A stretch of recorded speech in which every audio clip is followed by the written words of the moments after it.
নমস্কার বন্ধুরা, Bobby kitchen with village ফুডে সবাইকে আবারও একবার অনেক অনেক স্বাগত। তো চলুন প্রতিদিনের মতো আজকের আবার এক নতুন রেসিপি নিয়ে আপনাদের সামনে হাজির হলাম। আজকের রেসিপিটা হলো তেঁতুল পাতার ভাজা রেসিপি।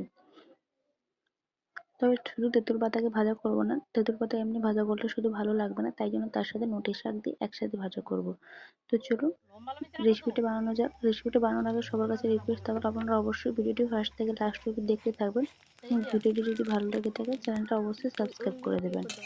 তো রেসিপিটি বানানোর জন্য ফার্স্টেই আমি তেঁতুল পাতা ছোট ছোট একদম কচি কচি নরম তেঁতুল পাতা নিয়ে নিয়েছি আর নোটের শাকগুলোকে ছোট ছোট করে কেটে ধুয়ে নিয়েছি।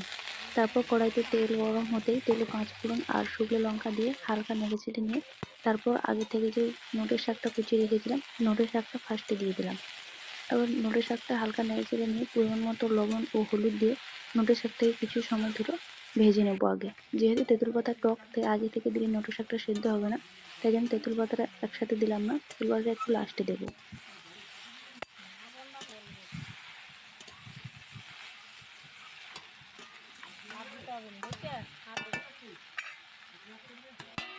তো নোটের শাকটা হলুদ ও লবণ দিয়ে নেড়ে চেড়ে ঢাকনা দিয়ে কিছুক্ষণ ভেজে নেবো যাতে নোটের শাকটা সুন্দরভাবে সেদ্ধ হয়ে যায়। তো দেখুন নোটের শাকটা কিন্তু অনেকটাই ভাজা হয়ে এসে এবং সেদ্ধ হয়ে গেছে।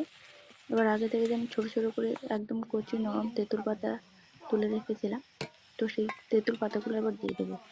দিয়ে হালকা নেড়ে চেড়ে 1-2 মিনিট ভেজে নিলেই কিন্তু আমার শাক ভাজাটা রেডি হয়ে যাবে।